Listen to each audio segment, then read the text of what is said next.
Oh, okay. You should all see a prompt, the meeting being recorded, so please press got it. We don't want to lose you. Anyway, hello all, and a warm welcome to our CREW New York speakers and other members. I am Barbara Champeau, a past president of CREW New York and a chair and member of numerous CREW Network and CREW New York committees over the years, as well as serving in other roles.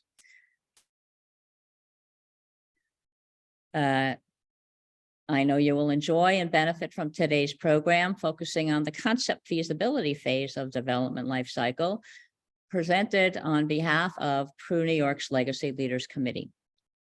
A few housekeeping items before we begin. This event is being recorded, as you noticed.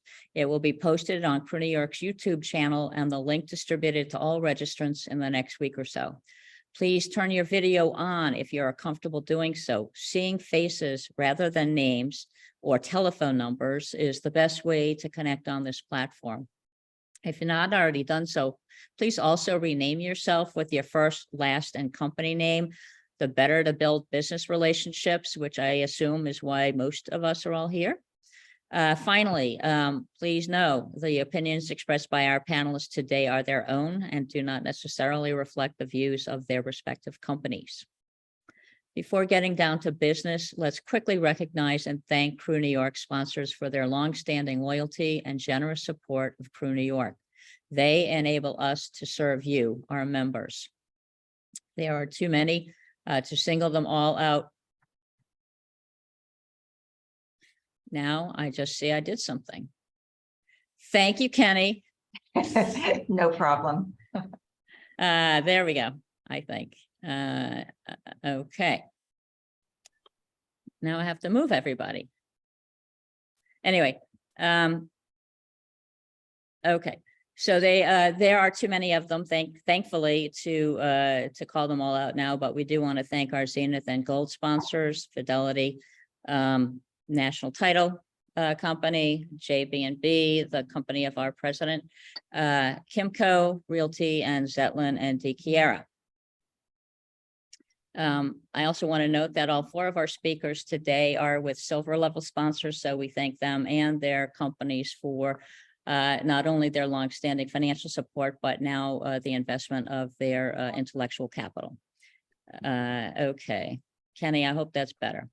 Oh, actually, you need to go into slideshow mode. Oh no! Yeah, you flipped out. There you go. Okay, there we go. Okay, my experiment did not work. Anyways, a couple of upcoming events in April. CREW New York is having on April 18th our monthly lunch at Club 101, tackling New York City's affordable housing crisis, and CREW Network on April 6th, one-on-one with Sunny Kelsey, co-CEO of Bentel Green Oak, and that is free to members. Okay, it's Women's History Month. I hope everybody knows that. I hope this doesn't come as a revelation to anyone. I would suggest you consider expressing your appreciation to a woman who has impacted your career for the better this month. It was not easy for those that came before us, as I'm sure we are well aware. But I would also think about recognizing that there remain challenges and hurdles to overcome. To consider which CREW New York member or other woman in commercial real estate you will have an impact on, and take that first step to do so. We are our own heroes, and when one of us succeeds, we all succeed. So let's pull together and get that done. In case you've not had the chance to read Michelle DiCarlo's president's message, I'm excited so much that CREW New York has developed a new vision and mission statement, which will guide our efforts in providing member value and achieving our collective goals of advancing all women in New York's commercial real estate market. We also, more importantly, in my view, in some ways, have established a set of community values, a code of conduct, if you will, among our members that we will insist on members interacting consistent with these values. We think it's important in many ways, but including to enhance and adhere to the intangible community spirit we feel that we've always offered. Okay, we present today, finally and assuredly content-rich discussion among our speakers on the development life cycle, focusing on the project concept and feasibility phase of the life cycle. Our panel of amazing Crew New York members, all leaders in their respective life cycle roles, will certainly yield insightful observations, pragmatic guidance, and thoughtful synergies and opportunities. But first, a brief bit about today's program. It is the third session of a series on the development life cycle, which we expect will continue in or about Q3. Many of Crew New York's members play some role in the development life cycle, but we have discovered some may not fully understand where they fit in that life cycle in the bigger development picture, where there are potential synergies and with other development professionals, particularly Crew New York professionals, and when and how they intersect. And finally, what are the emerging trends and opportunities? We hope to bridge some of those gaps today for the collective wisdom and experience of our speakers. Excuse me. As most of us well know, the real estate development is a multi-phase process that can be complicated, lengthy, and risky, made even more so by an increasingly robust regulatory environment, volatile financial markets, and now the Silicon Valley Bank fallout and other catastrophes. It often takes years to bring a project from the initial concept and feasibility assessment phase we are discussing today through its planning, design, and construction phases to final completion and presumably lease out. There are numerous challenges to overcome and expenses to pay along the way. So why does somebody do this? To satisfy an established or predicted need, such as affordable housing? To transform neighborhoods, cities, states, or even regions? To innovate or repurpose, creating something new out of something which didn't exist or served another function, or simply to contribute to something tangible and lasting. These may all be benefits for the developer or incentives, but the bottom line is return on investment, the good old ROI. The development projects can be highly profitable investment opportunities, which also achieve these other goals and add to the community, but only if the project makes a net profit, meaning there is money left over for the developer after everyone is paid or repaid. When executed well, addressing project risks and cost effectively, a development project can yield an attractive return on the investment, translating into a runaway success story. That success story begins during the pre-construction phase or pre-development phase, during which a project's feasibility and viability are investigated. All, the developer hopes, of the significant and contingent risks are identified and assessed at that phase, and the numbers are crunched. So the developer and any investors are comfortable that the project's ROI will make it all worthwhile. I note that includes assessing opportunity costs as well. In other words, what could the developer or its investors be doing if they didn't do this project instead? And how do the numbers compare? Others may differ, but in my view, this investigation basically comes down to the dirt, the dollars, compliance, and community. I leave it to our speakers to delve into some of these areas today and how they interface, recognizing that it is way, way, way too much to cover in 1 hour, which brings us to who conducts all of that investigation and risk assessment.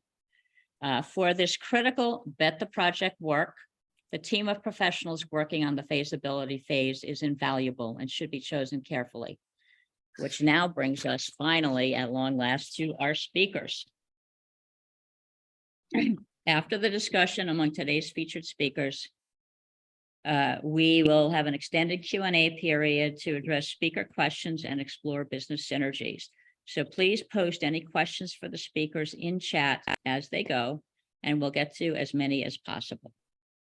I am now going to hopefully stop sharing. Kenny, you'll let me know if I don't. And we don't want that. Why did I guess I'm rusty on this. Sorry, guys. Anyway, here we go.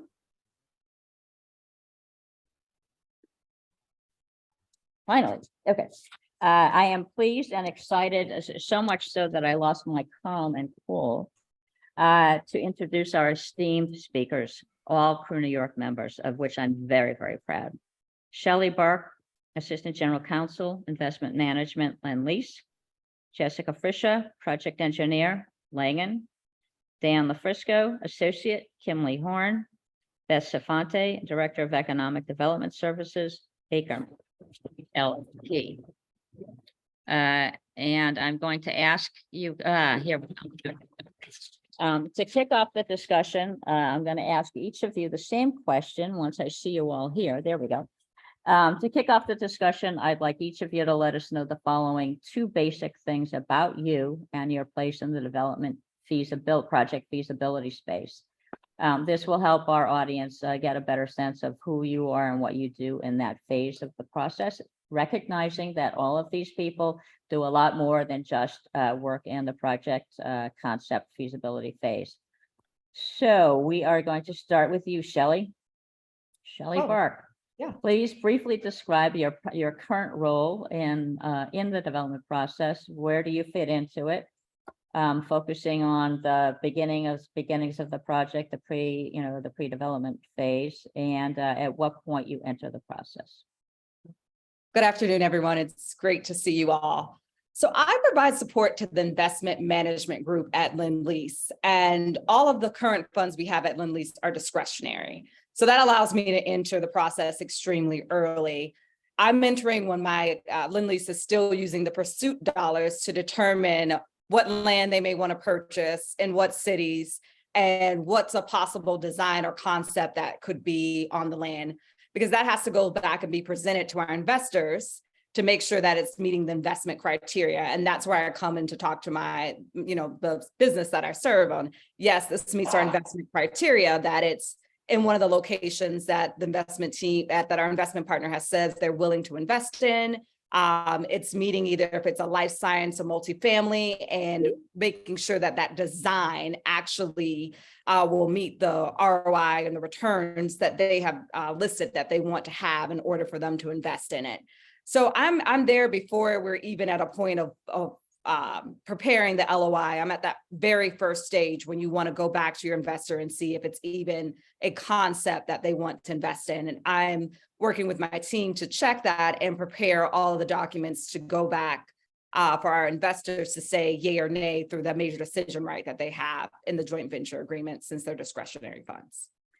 Before I move on, just a quick question, Shelley. So when you're doing that assessment, do you pretty much focus on, is there sufficient return on your investment, or are you delving into certain other aspects of it that are going to impact the risk of that ROA with the developer?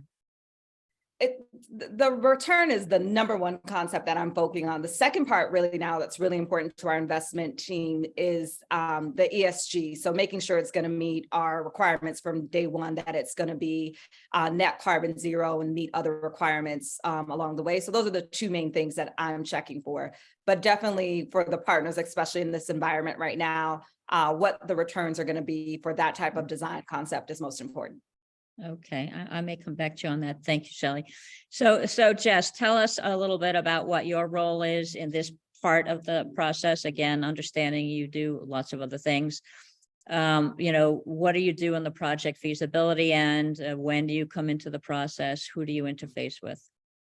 Yeah, thanks, Barbara. So as an environmental consultant, often I'm engaged at the site selection or due diligence phase.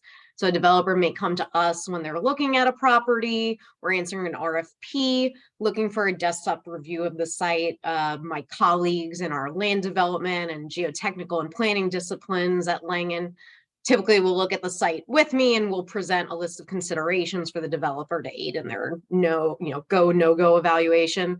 So in my case, often what we provide feedback on at this stage is if we think there's going to be any due diligence required beyond a phase one, based on any site history, or perhaps we think a phase two might be required based on the regulatory status or anticipated regulatory status of the site, such as rezonings, which can result in the site being managed by the DEP or the Office of Environmental Remediation.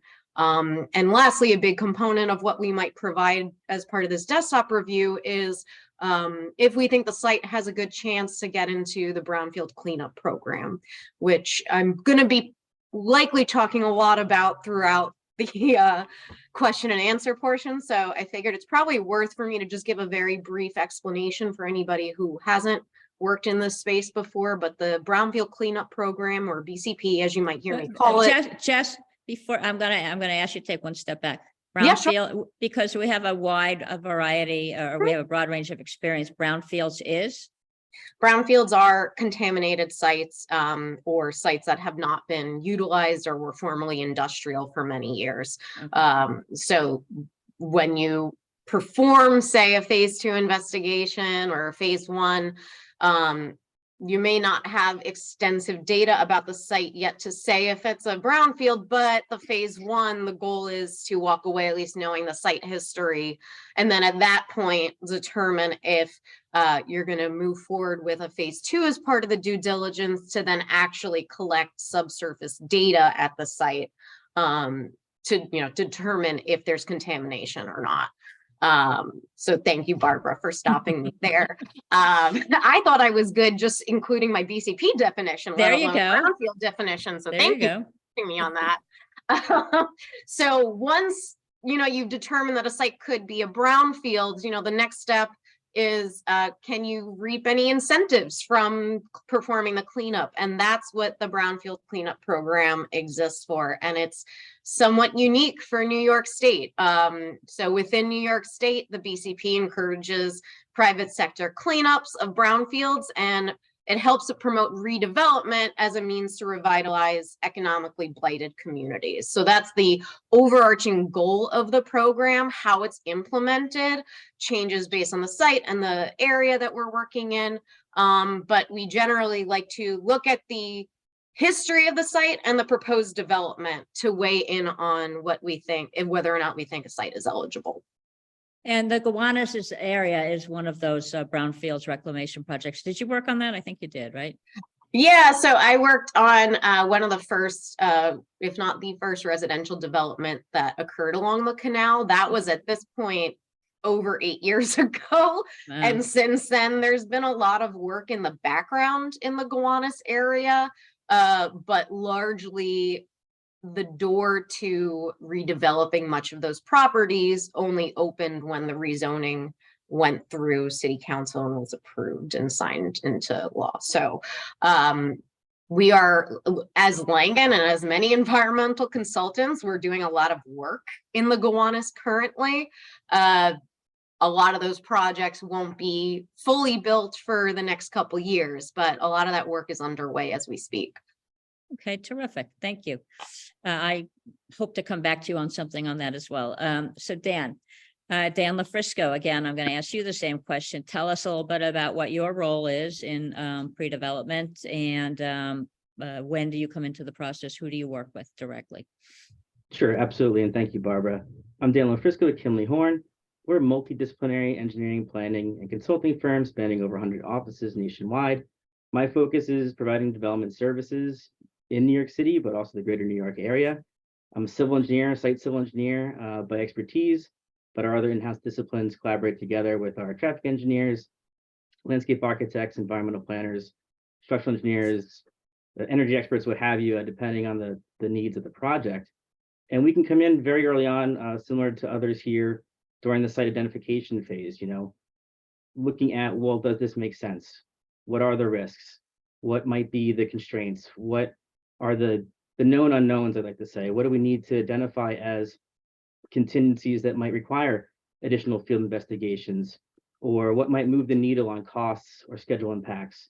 Are there things in the permitting outline that could be major triggers for long delays? So some of our tasks as we work through that might include the constraints mapping. Are we in a flood zone? Are there wetlands bounding the site? Outside of New York, we might be looking at steep slope impacts. Laying out the site, grading and drainage. What's the stormwater management approach? Working with our geotech external partners, can we get infiltration on this site? What are we going to do with the stormwater runoff?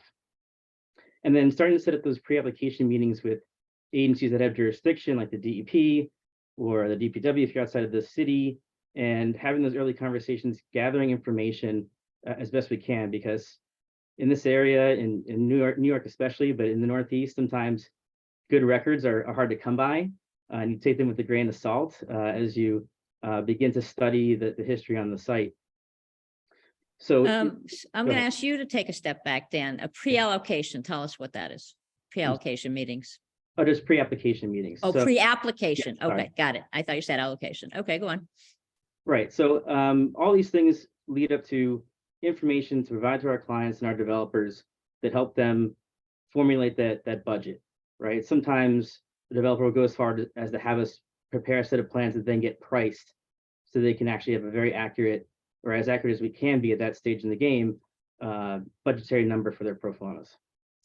Okay, thank you. And again, recognizing a variety of experience levels. So some of the things that Dan talked about, that he looks at wetlands and other things, their proximity to the development site could impact applicable regulations in terms of what you build, how you build it, density and all of that.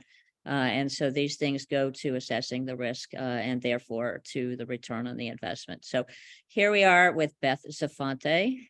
Thank you, Beth, for joining us again today. Tell us your current role in the pre-development phase of development, and what point you enter the process and who you interface directly with at that point. Sure. Hi, everybody. Good morning. I am Beth Zafante, the Director of Economic Development at Ackerman. I have 39 years of experience advising real estate developers and a broad range of corporate clients and small businesses, specifically in the area of economic incentives. Hearing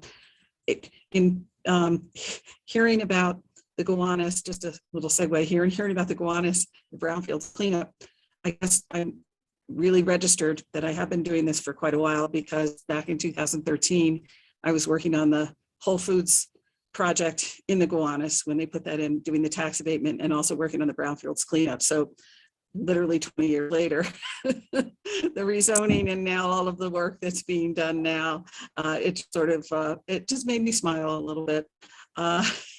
Anyway, providing the economic development services within a law firm is somewhat unique. It's a niche area of expertise for sure. I'm called into the process very early on.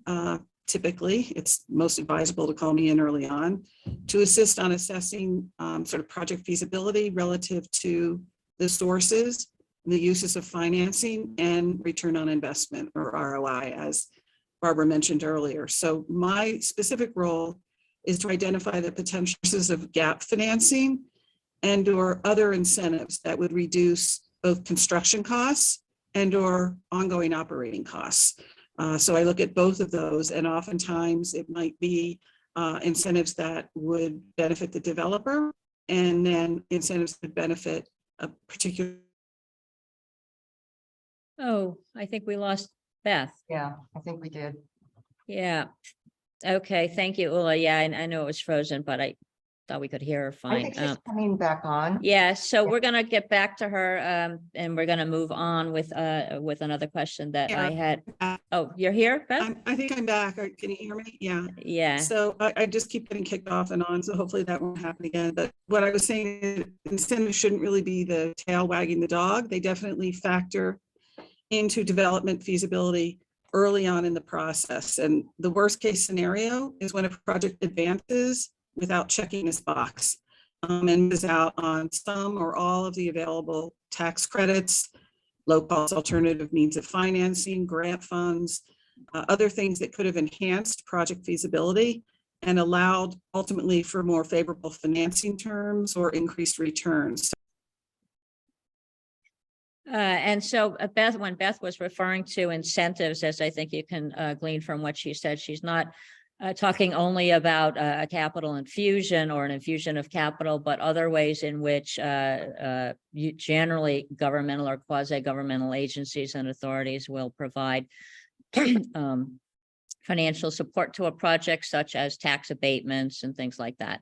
So I think we'll wait for her to follow up on that. I'm back. I'm, I'm back. I'm sorry this Okay. keeps happening. that's I'm okay, Beth. I'm in a Just weird place, but okay, go ahead. I was just explaining a bit about incentives. So I just have a question for you, and then I want to go back to excuse me, Jess, for a minute.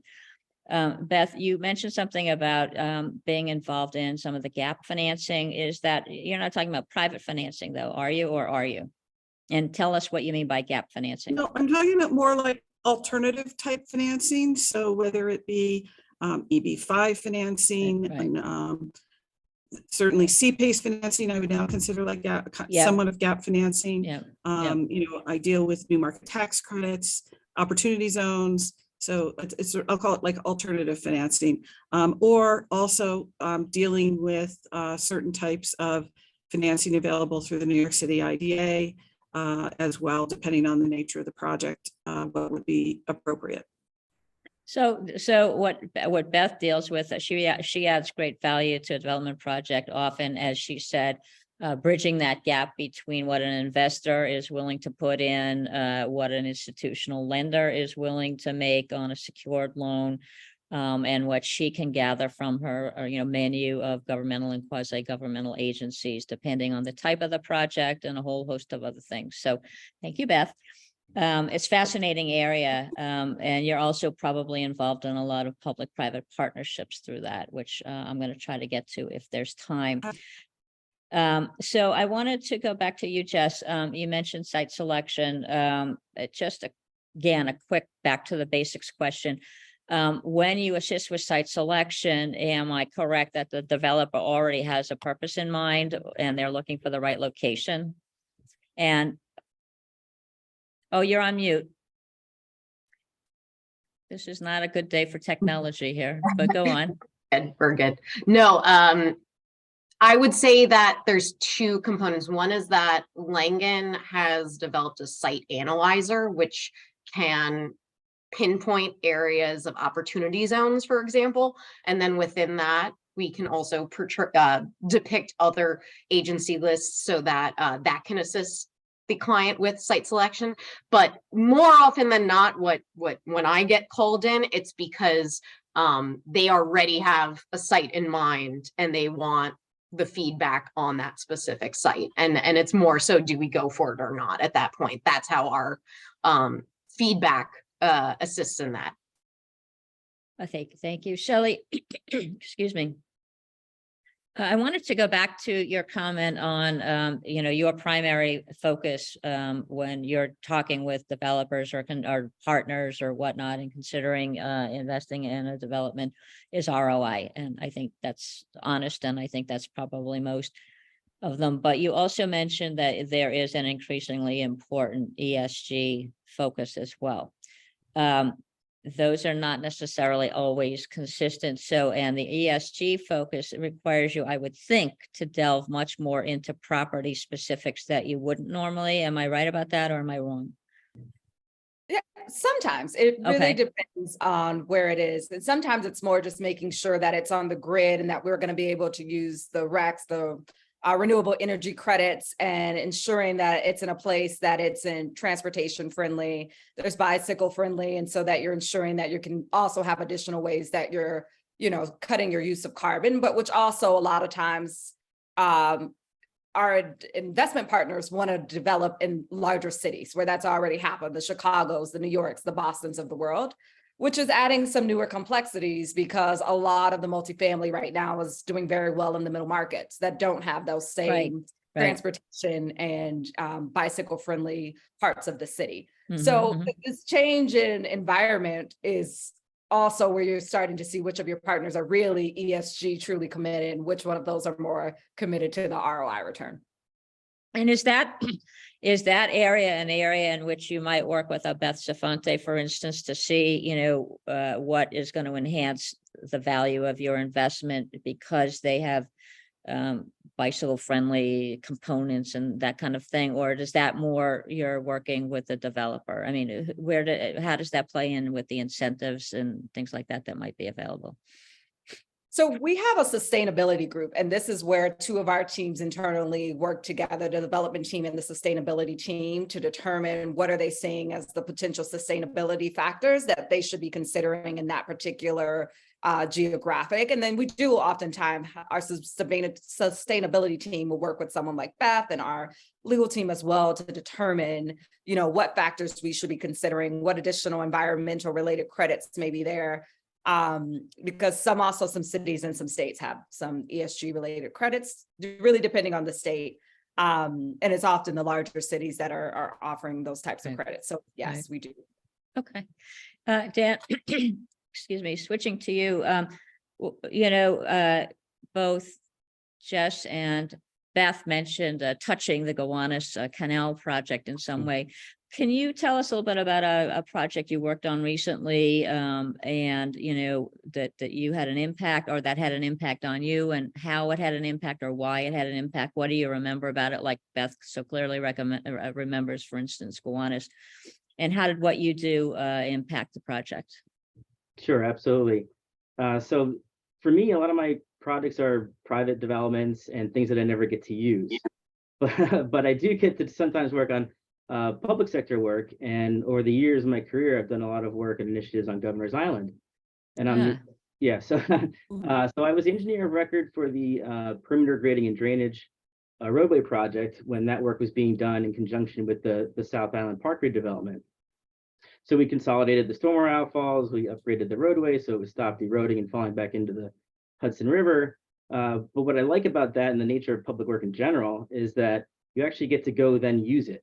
And I've gone to Governor's Island many times. I've family out there. My son, who's 2 years old, was out there with us last summer riding the slides. And it's just something that you could really have a direct sense of ownership on, because then you get to go enjoy it. So there's that aspect of public work, but it's not the bulk of my career. Mostly I'm on private sector work, and half of those are confidential. But I do like that when you go to actually go and see and point to your project, that's what I love about being an engineer. It's literally we're changing the built environment. So I would imagine doing that kind of work on Governor's Island, you had to deal with a whole panoply of governmental agencies. Did you have to, and how do you juggle them? Well, this one wants this and that one wants that. How do you deal with that? Yeah, so I mean, doing work in the city is a unique universe of permitting pathways, unlike most places in the country. So those that know that there is very compartmentalized agency applications and processes, and in the alphabet soup of acronyms of all the different application types. But if you're familiar and you know what you're doing, then there's a method to the madness. I actually appreciate that more than, and we work outside of the city as well, in what might be more conventional entitlement and permitting programs, but they're also more discretionary. So you have to wrestle with, well, the unknown of maybe there's someone sitting on the planning board that just does not like your project, right? So that's actually, I find, harder to deal with than at least the recipe that we know in New York City. You mean it's personal? It becomes personal for someone. It's open to more discretion. So, and a lot of those projects outside of the city end up meeting variances. So one of the things that we look at in thinking about feasibility is it an as of right use? Is it zoned for the use?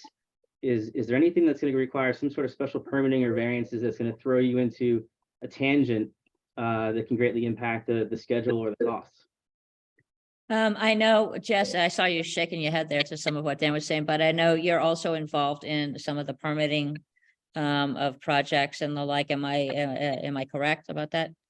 I mean, you could say that a lot of what we do with the cleanup, it's not a permit per se, but if it's, let's say, an OER DEP regulated site, then yes, yeah, what we do essentially, those government agencies, like Dan said, the alphabet soup of local government, they, as much as they are segmented, they do have to talk to one another. So for example, if a site is rezoned and that results in, say, an E designation on the property, then the site is now under the auspices of the Office of Environmental Remediation, which is under the mayor. It's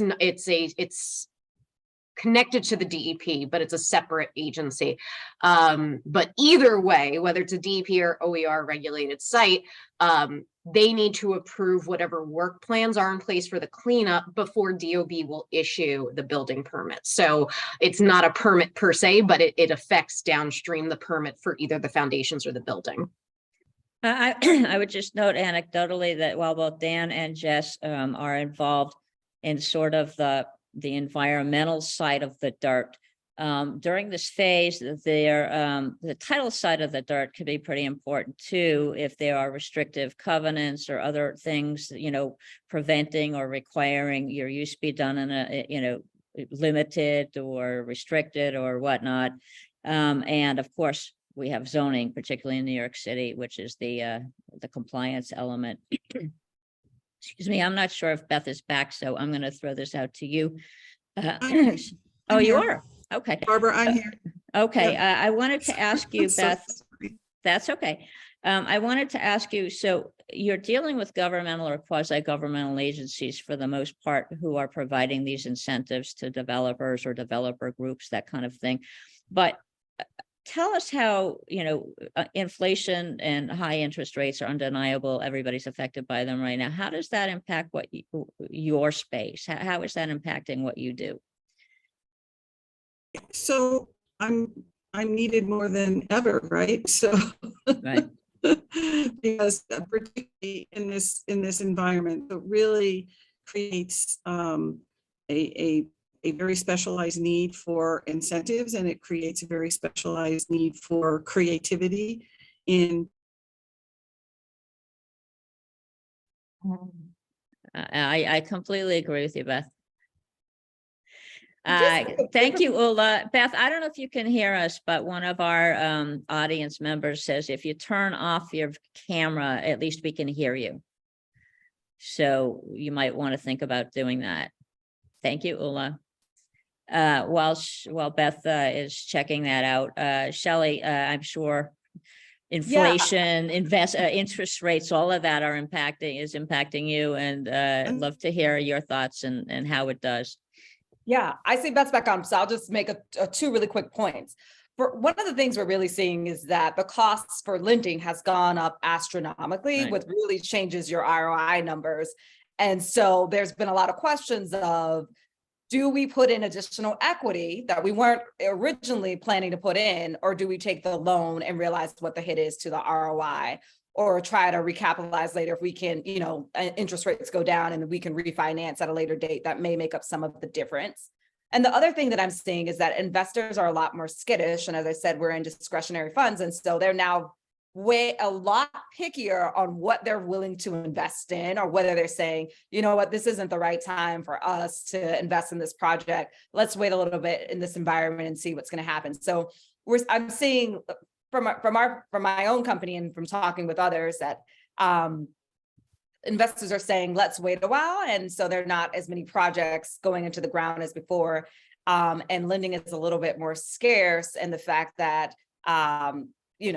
less loans are going out and less borrowers are wanting to take on new debt at these current interest rates, when it's possible they can use their own equity. Is that true of all property the development of all property classes, or are there some that you're seeing there's still some interest among lenders and investors? I'm seeing a lot in the life science space. Yeah. Multifamily is a little bit more mixed. It's really more depending on, as I said, this is a time period where I'm really seeing middle markets get way more attention than they were getting 2-3 years ago. But investing in some of the larger markets, that you are seeing the same, where they're saying, let's wait a while, let's use our own equity. Because at least with the middle markets, the ROIs are looking better than they were before due to the increased demand there. Right, and so you may not see as much of a change, but in the larger markets, you would see a lot of change. Yeah, I think there's been a fair Barbara, number of. I wanted to Beth? if I just add, so on the other side of it, what I think is interesting is you're seeing all these major developers literally like handing back properties, assessing Yeah. their portfolios and handing back properties to the Yeah. banks at this point. Yeah. So, that's sort of the flip side of this, which, we have not seen Vornado and we've not seen these folks, Brookfield, like do this kind of thing before. Long time ago, too long. Question though about that, Well, Beth. a long time ago.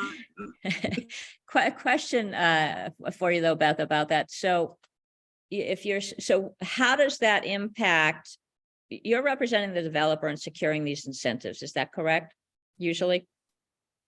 Yes, Okay. yes. So how do you basically unwind the incentives, the property you're giving back in effect to the lender or maybe even to the investor? How do you unwind the incentives?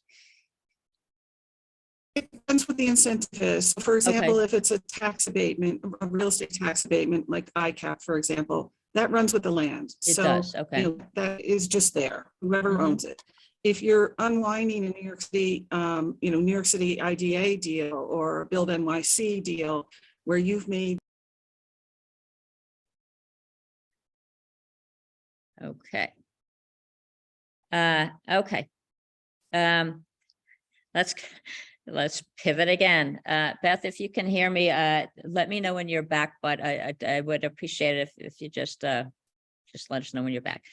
Okay, so just continuing on that theme, Shelley, and I hate to put you on the spot for this, but There are built-in mechanisms for unwinding Hey, those deals, which oftentimes require penalties and paybacks.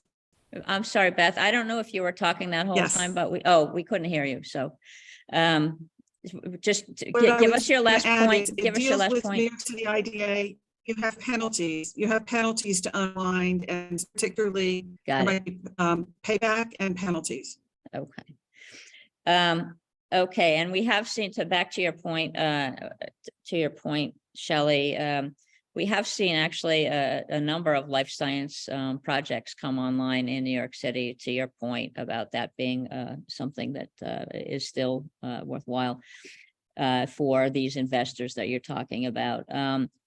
So I don't want to have this be the finance discussion, although it's directly relevant. So I'm gonna move to a different question. Excuse me. And that has to do with who hasn't talked about Dan? No, Jess. Tell us about a project that you've worked on that you've had a big impact on you, and you feel you had an impact on it, and why. Yeah, sure. So as I mentioned before, a large part of what we do is BCP eligibility. And so in some cases, a site may appear to be eligible, and obviously the tax credits are appealing, but there may be a cost associated with entering the program itself that need to be considered at this stage and, in the concept feasibility phase. So for example, there's one project and private developer, so I can't go into too much detail, but it's located adjacent to one of the city's Superfund sites.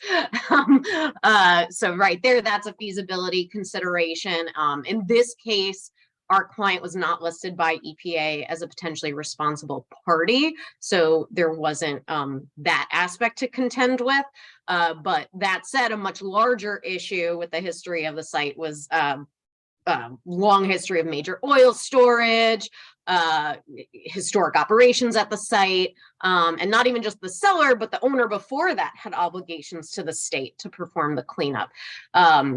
And so since there's a consent order with one of them, anything that is stipulated by the state as being required for the cleanup isn't eligible for tax credits in the BCP. And oftentimes you can't even enter the BCP. But there's always an option that you can evaluate, what's left of the remedy that isn't required by the consent order. And that is where you can find the tax benefits. So our client in this case, and this is a point at which a lot of developers find themselves when they're dealing with brownfields, especially in these very contaminated areas, is it better for the developer to assume the pollution liability, enter the BCP, perform the cleanup themselves, and close out any remaining issues with the state? Or from a financial perspective, is it better at that point to just wait until the site is cleaned up by the seller and pay a little bit more for the property? And this is always a question developers have to ask themselves, but especially when we work in these parts of the city that we're seeing more and more development, which are highly contaminated. So in their case, we had, as we normally do, prepared a VCP eligibility. This is what we're thinking the cleanup would be, this, the costs for it. And then essentially we hand that over to the developer and their team, folks like Beth, et cetera. And they look at that and they determine which way to go. And so in this case, it was not what we would have expected, but it was better for the client to receive the clean site and pay a bit more for the property up front. And I think that is now proceeding. We've been in construction for a couple months now. But I think for me personally, it was one of the first times that I can really see in real time how what we do as environmental consultants can really impact the trajectory of a project. There's nothing like giving bad news to a client, huh? Yeah. Well, and I mean, I think in the end, it wasn't necessarily bad news, but it's, there's just more coordination now because we have a neighboring property with contamination coming onto our site.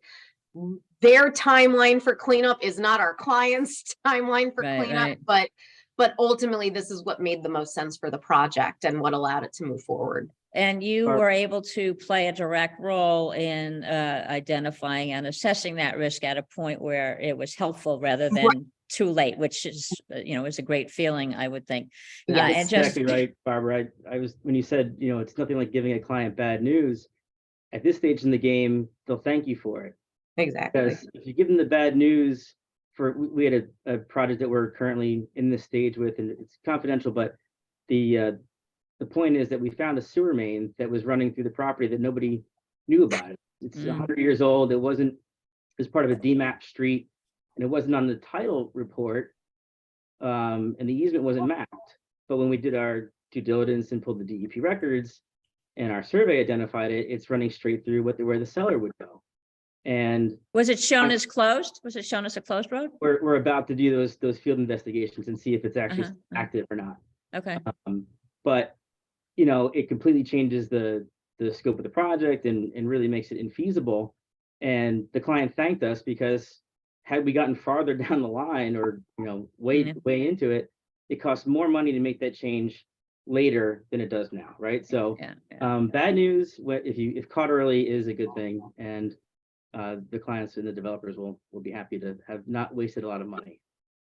And if I could, go ahead, Jess. I'll add one quick thing, which is that, timing is everything, because at least for our projects, going back to interest rates, I mean, the decision of who was cleaning up the property and when was made in before the pandemic, right?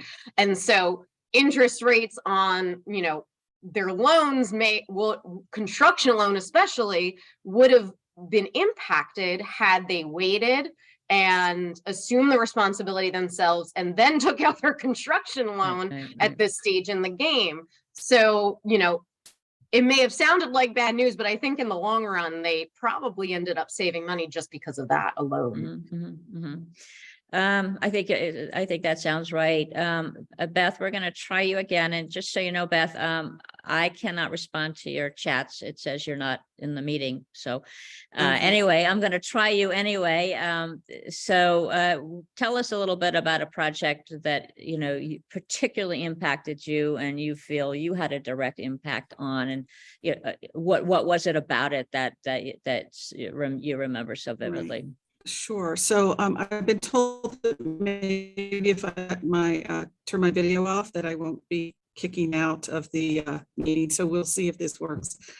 Obviously, over 39 years, there's been many memorable projects, including most recently the work on New York Proton Center in Harlem, for which CREWNY New York awarded me the 2022 Economic and Community Development Impact Award. So that was a wonderful thing. And then Barbara, if you recall, what year was it when we won jointly the CREW Network Award for Member to Member Business?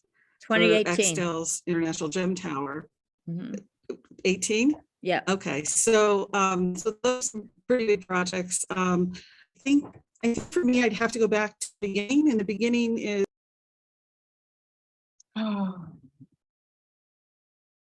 We've lost. I'd love to hear about that beginning sometime. Anyway, I want to want to go back to you, Shelley. You talked about, excuse me, that some of your partners or the projects you're investing in or whatnot, they're stepping back because of inflation and interest rates and all of that. But as we've talked about, the development process takes a long, long time. And a lot of the volatility in these areas that we're seeing, I would argue, was not predicted all that long ago. So are you restructuring deals? How are you dealing with that? Because it's one thing to say, okay, here's a major issue. We projected it, we predicted it, we baked it in. It's another, all of a sudden it came out of nowhere. How are you dealing with that? So it's mostly new deals that aren't coming online, deals that we've Okay. already started to deploy capital. Our investment partners are committed to going forward with them. But we're seeing some more creative ideas that we, hadn't thought about early on. For example, we have a condominium project, and during the pandemic, particularly, people were looking to move to areas where they were going to have more space. They weren't looking to buy these 1,200 square feet condos because their partner and them were at home more. And so you may have seen a bit of decline. And for that, we started doing a rent to own program. And so some of the buildings that were essentially only allowed to be used for condos, we're allowing people to use part of that rent payment as part of down payments. And then eventually they will own. And so that continues to create revenue in the building. And it's something we've had to negotiate with lenders because renting was not a permitted use when that loan was originally generated, but now, lenders have been open to it. And so those are some of the things that we hadn't thought about when the capital was originally deployed or the loan was originated that we're allowing for now. And now spending some of this time, maybe not for dollars that we're looking to deploy and we're already in the pipeline, but other parts slowing down and spending more time on using finding tenants and making sure we're getting great credit-worthy tenants, especially in particular to life science deals. Yeah.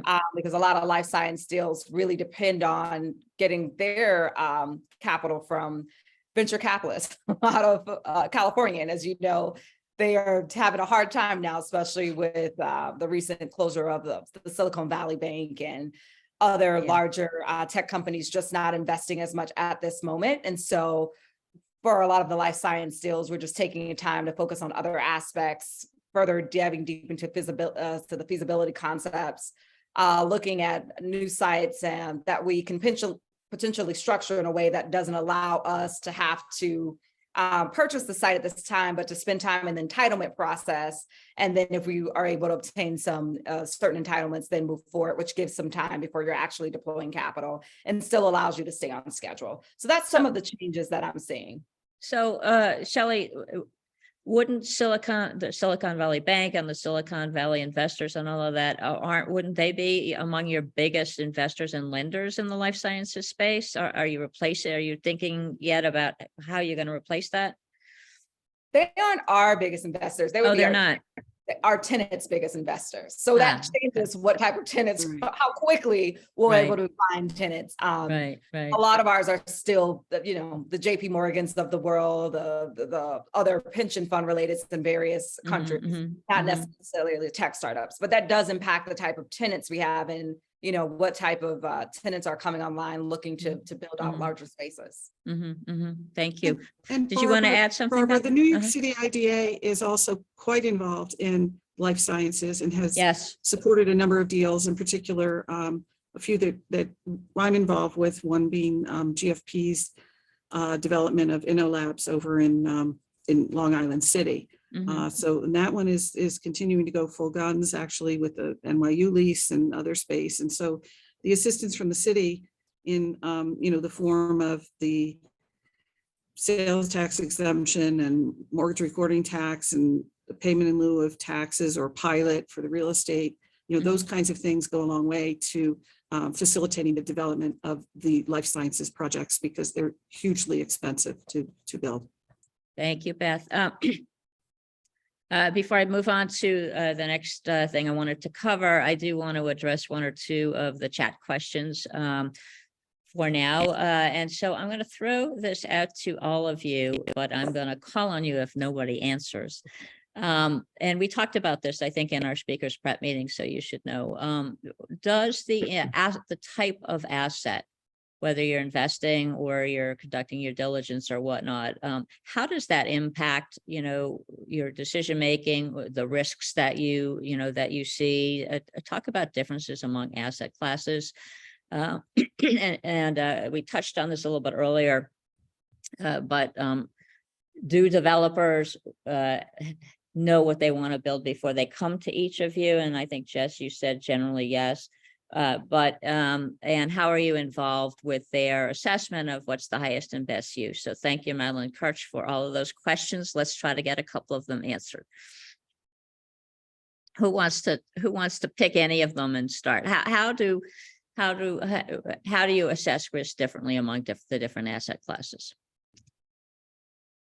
Or, from a diligence perspective, environmental, from an incentives, I mean, I would imagine, Beth, in terms of the incentives you try to secure for your developer, it's going to depend on their asset, the asset. Yeah, it definitely depends. They come, for the most part, they know. I mean, they'll work sort of hand in hand with our land use and zoning group in terms of, what is available, whether you're doing an as of right development or you need to, get certain kinds of approvals. But I think that, obviously the riskier types of investments or going into pioneering neighborhoods are what, facilitate, and again, working along with cities or municipalities when they're targeting and trying to spur development in certain areas because they realize it's risky, then that's when they offer incentives or they establish opportunity zones to induce investment in certain areas. So, it's all about driving economic activity and development to, underserviced or underutilized areas, and incentives are needed for that. Thanks, Beth. Good answer. We could hear it. It was wonderful. Dan, you mentioned the project on Governor's Island that you were involved in, although you said, I think you said you often work on private projects. So of very different types. So how do you take a look at the risk assessment, and what you do depending on what kind of a project you're involved in? Sure.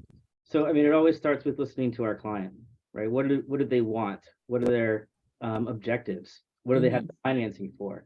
I mean, your team might be capable of designing a rocket ship, but if they only have the financing for a paper airplane, like there's a disconnect there, right?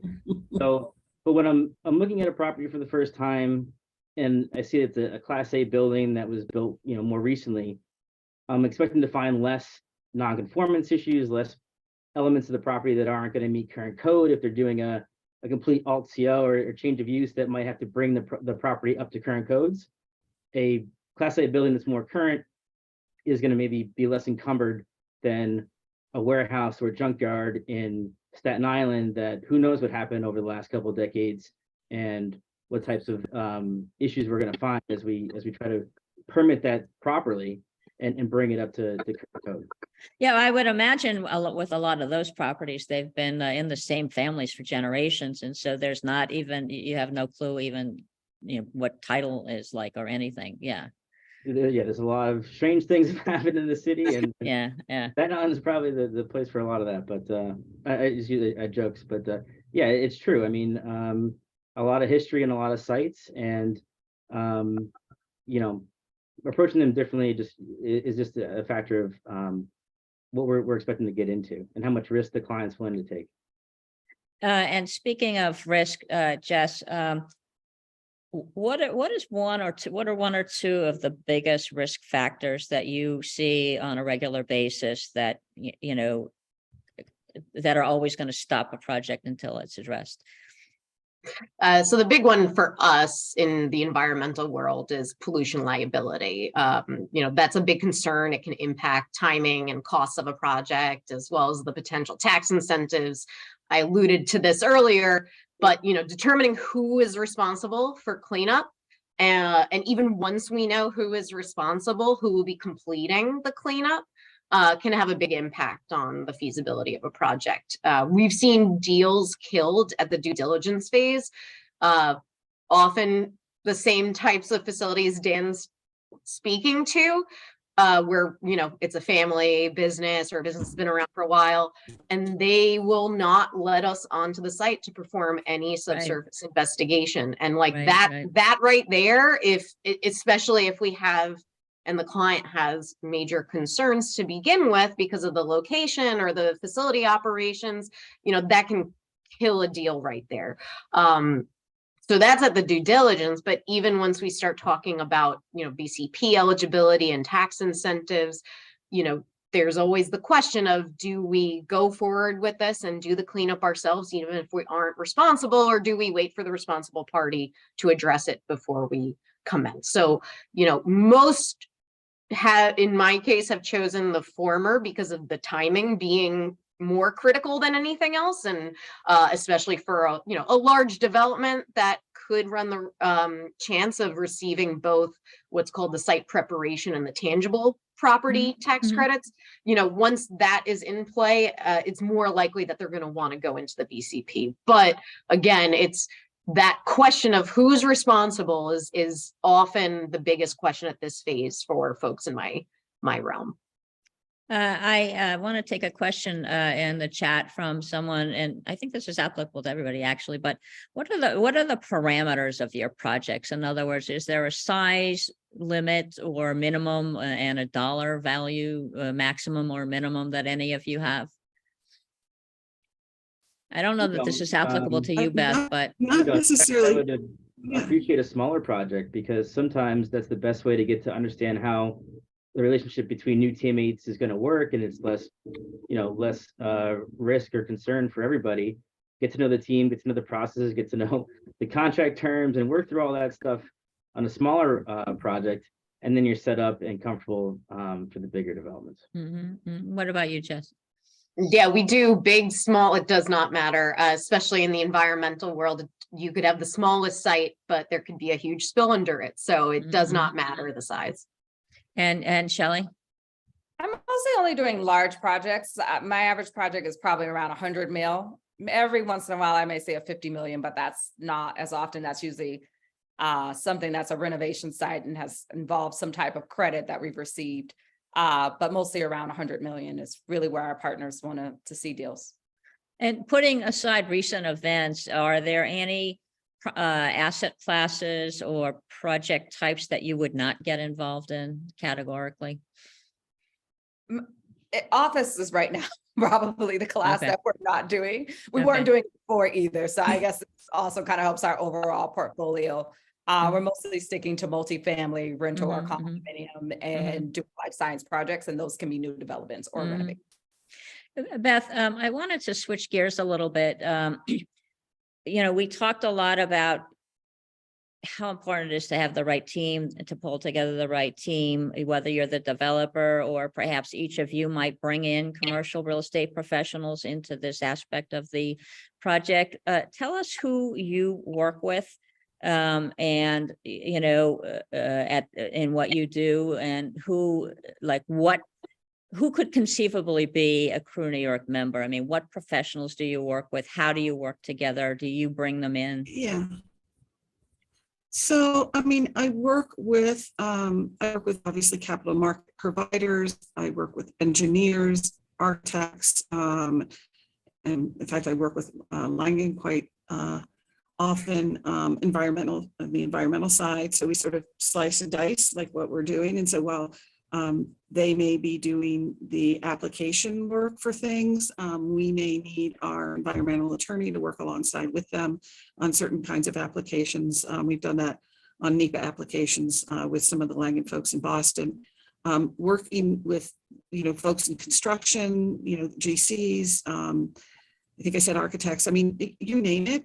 There's really, I like to say that there's always a connection somewhere, right? So it's rare that you can not find some way or somebody that you can't figure out how you could ultimately work together on a project or be able to refer each other for a project. And so I don't, I gave some specifics, but I really wouldn't want to limit it, because Sure. I really am kind of the person that, I'm kind of known as a connector. So I just want to know, what you do and kind of log it in there and have you know what I do. And like sometime the spark will go off and we'll figure out how to do something together. You never know who knows who, right? So, and I find that that's actually the most interesting thing to ultimately when you discover who knows who and how they can connect you or how you can connect them. That's when it just gets fun. That's when, Well, you know, yeah, like that's just really additive to our everyday work. You bring up a good point in that, you know, not everybody is always in a position to engage professionals. But most of us are always in a position to refer somebody. I mean, how often do you hear a client or a colleague say, do you know anybody who does X in this place? Or, you know, something like that. And it really behooves you to really learn and listen from your CREWNY or colleagues, because you never know when you might hear of an opportunity that comes up that's appropriate for them and vice versa. It's really, you know, that's really the way you build a quality business network. It's not about what am I going to get? It's how can I help the next person? My own personal philosophy anyway. Well, and so for example, right now with all the alternative energies and renewables and stuff, like I want to know people that do that because I want to learn from them. Right. Like there's all these new areas coming up and it's like, okay, so maybe we can't do business together. I can teach something and you can teach me something. Right, I'm right. really interested in connecting with people in that space. Well, as an I example. think Beth, we'll you- have lunch. We have solar and wind teams and battery storage teams, and we'd be happy to talk. We have plenty of experts there. but also Yeah, we've been doing some batteries. Yeah. talking and Battery storage is listening. something we're starting to see in the city. What is that? Battery storage? Battery energy storage systems. Interesting. Battery storage. Interesting. Lithium? Yeah. We've done a couple of those deals, IDA. Yeah, and so they have their own unique permitting processes and challenges with those as well. Interesting. Shelley, who do you work with in your, you know, your aspect of what you're doing? What professionals do you even, you know, whether or not you engage them, who are you working with? Lawyers, I would assume. Yes, I'm always looking to engage lawyers. So for any lawyers on the call, please feel free to reach out. But I also work with asset management teams. I also work with finance teams. Placement brokers are great, whether that's for other investment partners or for lenders, working also with banks and lenders. That would be wonderful. But, you know, to piggyback off, you said you never know when a referral will happen. I happen to be at a Chicago CREW real estate event a few months back. Met a woman who actually does a cleaning business for commercial real estate, asked me if I knew anyone. I was on a call with our Chicago development team, was like, are you looking for a new cleaning team? They said no, but 3 months later called me back and was like, actually, our cleaning team's not working out. And I referred her and she's now taken over cleaning to Lend-Lease buildings in Chicago. And so, you know, I'm always looking to connect and looking to help make referrals, not just to my team that I support at Lend-Lease, but, you know, we're all in one building. I'm at headquarters, so happy to connect you with other teams at Lend-Lease, even if that's our construction team or otherwise. Yep. You never know. Also, you never know when you're going to hear about a concept or a trend or something that can turn into an emerging opportunity. You mentioned the battery storage. I would say a few years ago, paste bonds, which percolated on the West Coast and finally got here. Most people in New York didn't know what that was a few years ago. So, or maybe it was more than a few at this point. So you know, that's what that all helps you grow and advance as a professional. And it really, you know, we need to keep each other top of mind. Particularly, I find the project concept feasibility phase of the development life cycle to be one where there are particularly a lot of commercial real estate professionals. And then, so I think that's important. Want to close this out soon. I think one of the questions, I have to go back to a quick question, is the effect of supply chain. We haven't heard much about it because we've had so many other things, you know, exponentially taking the limelight. But for instance, Shelley, I mean, is it still impacting your numbers because the suppliers are experiencing inflation and interest rate and things like that? Is that impacting your numbers still? Yeah, it definitely still is for a lot of our projects that we have going. I can't tell you the number of change orders that I've been receiving, and they're coming back to me because they're increasing our budget by so much that we've got to go back to our investment partners as part of the major decisions to increase what the overall cost of the project is. I will say the delays of getting items or certain materials in has definitely decreased in the last 6 to 9 months, but the increased costs, especially for labor and materials, have definitely gone up and are, impacting the ROI and increasing the overall cost of the project. Okay, for each of you, we've sort of talked about identifying some areas of potential business synergies and opportunities, but talk about where you see emerging opportunities in development and emerging trends in development, and who from among Crew New York, not individual names, but who is likely to be able to tap into some of this. Anyone want to address that? Beth?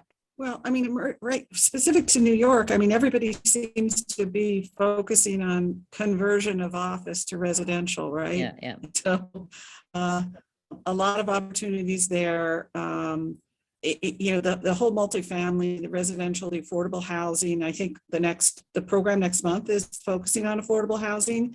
It's just such a complex and timely topic, with 421A having expired, needing to complete their projects by 2026.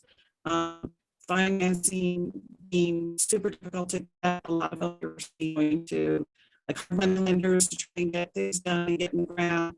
I think I read this morning, Hochul's plan to extend for 4 years. That nobody bought into that. That's not happening right at the moment. And so I just think that's a really an area that everybody just has to kind of laser focus in on and figure out. Yep. Just sort of understand it and just watch and evolve, see how this evolves. Mm-hmm. So, something needs to happen. Yeah. Dan, do you have something you're keeping an eye on, an emerging trend or an opportunity for Crew New Yorkers? Sure. I mean, we're always looking to partner with developers, owners, architects, asset managers. And we touched on ESG, but sustainability in general is something that we're always looking for opportunities to, implement in the projects. And actually the new building codes kind of help us with that, because some of the restrictions have gotten to the point where we're steered towards doing sustainable roofs, let's say. So local law 9294 obligates developers to do either solar or green roofs on their properties. And if it's an existing building, there are incentives that New York City DEP has for green roof infrastructure to do a green roof on their building. So these are ways that we could, find the right teammates to bring something like that to an owner or developer. Mm-hmm. Jess, are you seeing something emerging that you're keeping an eye on, an opportunity for Crew New Yorkers, or what are you watching? Yeah, I think Beth and Dan touched on both renewables and affordable, which is, I think, if you bring it back, for example, to the BCP, is becoming has been and is more and more a concern. So in 2015, the BCP was amended, which extended it, but also made it a little bit harder for sites in New York City to be eligible and to receive the tangible property tax credits. But what they've done since then, and last year, was they again amended it and extended it for another 10 years.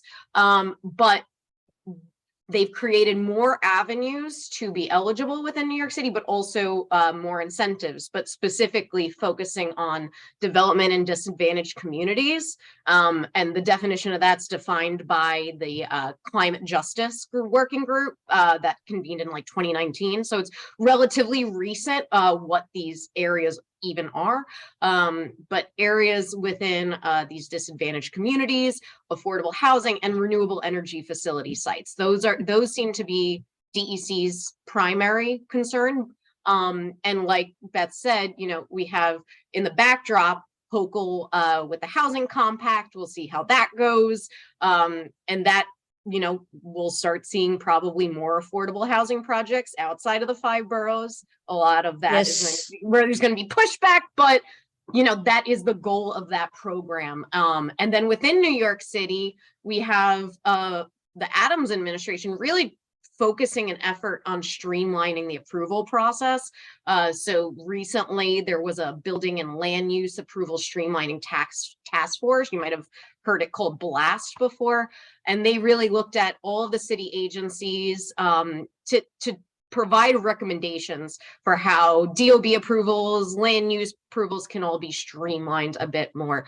So if that happens, if Hochul's plan happens, if all of these get implemented, then we could see a lot more affordable housing, not just in New York City, but in the state at large.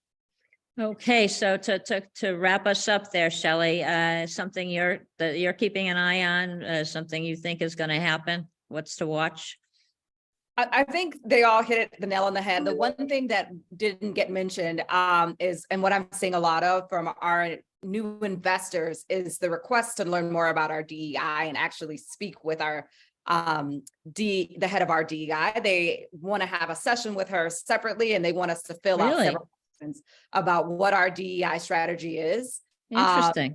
And that's how we're planning to have that internally and externally with a project in Boston that, is extremely large life science development. We've had questions on what are we doing to help the community in general, far as increase more diverse workforce. Right. And so we're working on a workforce development program. And so I have, from every new investor that we've been talking to, that has been part of their questionnaires that I've been working with our team to fill out. So something just to keep in mind.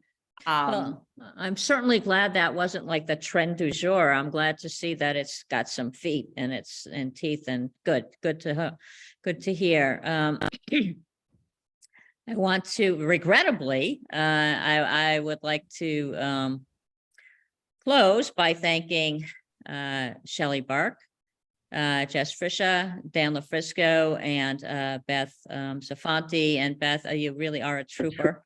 And persistent as heck. So good for you. And thank you all, speakers and audience, for bearing with us. This is a technical world, and we have technical glitches. I also have to say thank you to the event planning team. They really put a lot of thought and care into this, into coming up with really top-notch quality program and speakers from among our members. So we have Viviana Otto, Maria Elefante, JJ Falk, who is the chair of the Legacy Leaders Committee, which is the host, Kenny Shepard, and Madeline Kirch. So with that, I would say, Barbara. thank you. Oh, Barbara. who's got something to say? Yes. Yes, sorry. I'm going to just jump in really quickly. I know everyone wants to, move on. I'm the committee member of the Recognition and Awards Committee. So I just want to let everyone know that we want to celebrate, CREW women for our leadership and achievements and hard work and, ideas. So I really want to encourage everyone to pay attention to an email that will be coming out in terms of, we have an impact award and a DEI catalyst award. And we're combining it this year. So I think it'll reinforce each other. We think it'll reinforce each other. So please, nominate yourself. You can nominate multiple people or not, one person, and just be on the lookout for the email. It should be a serious nomination. Kelly, you're talking about CREW New York or CREW Network? CREW New York. Okay, CREW Network has a similar awards program, which is open now as well. And unless something's changed this year, you can kind of repurpose your nomination application for both. Okay. So why not? So thank you, Kelly. Thank you. I'd love to invite anybody else who has something to add, but we are over, so I'm not going to do that. Thank you all very much. Great everybody. discussion. Take care. Thanks so much. Thank you. Thanks, everyone. Thank you. Bye-bye. Bye-bye.